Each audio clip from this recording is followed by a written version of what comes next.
اب یہ جو شخصیت کی تعمیر، جیسے ابتدا میں کہا گیا کہ آپ کی شخصیت کی عظمت کو اجاگر کروں اور اس حوالہ سے کچھ عرض کروں.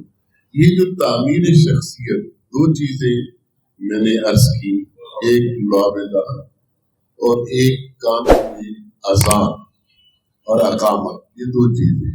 اب یہ جو لعب دہن ہے، اس والی بات کو تھوڑا سا اور میں آگے چاہتا ہوں بڑھاؤں اور آپ اسے سمجھیں.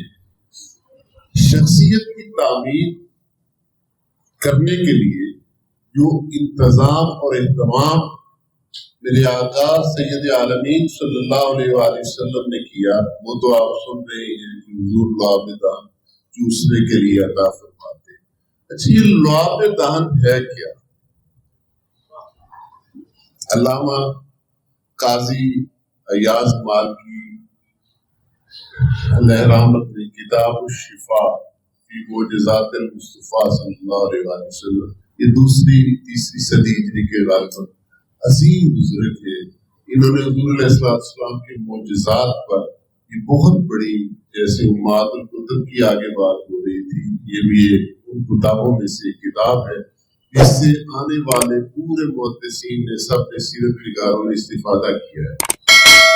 کتاب الشفا میں اور دیگر معجزات کی کتابوں میں یہ واقعہ بہت تواتر سے ملتا ہے کہ مدینہ طیبہ میں پانی میٹھا جو تھا وہ زمین سے بہت کم نکلتا تھا.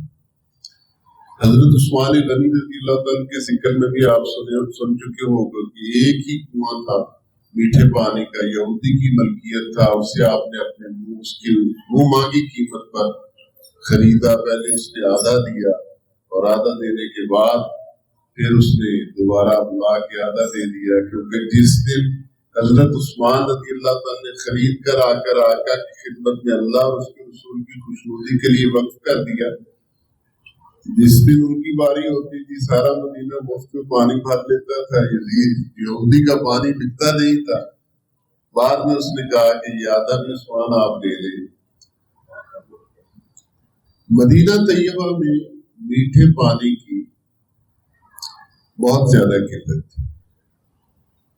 ایک مضافات مدینہ سے ایک صحابی حاضر ہوئے اور انہوں نے عرض کیا، آقا بڑی مشکل سے کنواں کھودا ہے اور بڑی تکلیف کے بعد، لیکن پانی کھارا نکلا ہے، بد ذائقہ ہے، دل نہیں کرتا پینے کے لیے. پیارے آقا صلی اللہ علیہ وآلہ وسلم نے صحابہ کرام کو ساتھ لیا اور حضور چلے اس کنویں کی مڈیر پر، اور حضور نے اس میں اپنا لعب دہن مبارک جو ہے وہ ڈالا. کچھ دیر کے بعد میرے آقا نے حکم دیا کہ آپ پانی نکالو اور دیکھو. پانی نکالا، پیا، صاحب خانہ نے بھی، باقی بھی پانی میٹھا. اب اس میں جو موجودہ یہ آج کا دور سائنسی حوالے سے ہے، اس میں ریسرچ اور تحقیق بہت آگے نکل چکی ہے. یعنی یہ معجزہ تو ہے ہی میرے آقا کا، اس میں کوئی دوسری رائے نہیں، لیکن میں اسے سائنسی حوالے سے اجاگر کرنا چاہتا ہوں کہ موجودہ اراضیات کے ماہرین یہ کہتے ہیں کسی بھی زمین کے نیچے پانی کا میٹھا ہونا، پانی کا کڑوا ہونا، ماہرین اراضیات یہ کہتے ہیں، بہت لاجیکلی بات ہے، ماہرین اراضیات یہ کہتے ہیں کہ زمین کی تہ میں موجود سالٹ ہوتے ہیں، نمکیات ہوتے ہیں، اور نمکیات کی جو ترتیب قدرت نے زمین بناتے وقت رکھی ہے، اس ترکیب کے سبب سے زمین سے پانی کڑوا، کسیلا، میٹھا، پھیکا نکلتا ہے. اور آج موجودہ دور میں سائنس اتنی ترقی کر چکی ہے کہ آپ نے اگر کہیں بھی ٹیوب ویل لگانا ہے، کہیں بھی پانی نکالنا ہے، تو مشینیں اوپر رکھ کے وہ زمین سے چیک کر کے بتا دیتے ہیں کہ اس کے نیچے سے پانی کیسا نکلے گا. ٹھیک، اب جس میں جو جملہ کہنا چاہ رہا ہوں، جہاں اس نتیجہ خیز اس بات کو کرنا چاہتا ہوں، جس رسول محتشم صلی اللہ علیہ وآلہ وسلم کا ایک لعاب زمین کی تہ میں موجود نمکیات کے مرکبات کی ترکیب کو بدل کے رکھ دیتا ہے، وہ زبان جب حسین چوستا ہے تو اس کی شخصیت پہ اس کا اثر کیا ہوتا ہوگا؟ وہ استقامت کا کوہ گراں بنتا ہے، دن بدن بنتا جاتا ہے، کوہ صفا بنتا جاتا ہے، اس کو کیسے کوئی جھکا سکتا ہے؟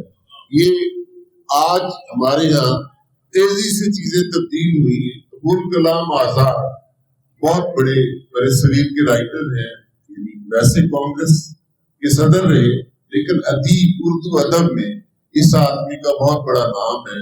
ابوال کلام آزاد نے شہید اعظم کے نام سے ایک رسالہ لکھا ہے، حضرت امام حسین علیہ السلام کو زبردست خراج عقیدت اس بندے نے پیش کی ہے، ابوال کلام آزاد نے۔ ویسے وہ کانگریس کا صدر تھا، قیام پاکستان کا مخالف تھا، وہ کہتا تھا کہ ہندوستان کو تقسیم نہیں ہونا چاہیے، وہ اس کا سیاسی نظریہ تھا، لیکن مسلمان عالم تھا، اور حضرت امام حسین علیہ السلام کو زبردست خراج عقیدت اس شہید اعظم رسالہ میں اس نے پیش کیا۔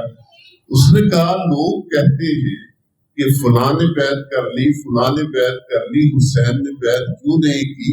اس نے کہا جب سیلاب آتا ہے، یہ 70-80 سال پہلے کے مسلمانوں کا عقیدہ یہی ہوتا تھا، ہوں جی میں کیوں خالص نہیں نہ لگتا پیا، انہیں عقیدہ بھی خالص نہیں لگتا پیا۔ اس نے کہا جب سیلاب آتا ہے، تن کے گھاس خس و خاشاک کو بہا کے لے جاتا ہے۔ کبھی دیکھا ہے کہ سیلاب آئے اور کسی چٹان سے ٹکرائے اور اس چٹان کو بہا کے لے جائے؟ چٹان سے، پہاڑ سے پانی ٹکراتا ہے، ٹکرا کے رخ بدلتا ہے، پیچھے مڑ جاتا ہے۔ حسین استقامت کا وہ کوہ صفا ہے، یزیدیت جس کی بیعت کے لیے تڑپتی رہ گئی، حسین نے تو سر موقع نیزہ میں بلند کر کے بھی بتا دیا کہ جو نبی کے جگر پارے ہوتے ہیں ان کی شان کیا ہوتی ہے، ان کا مقام کیا ہوتا ہے، ان کی عظمت کیا ہوتی ہے۔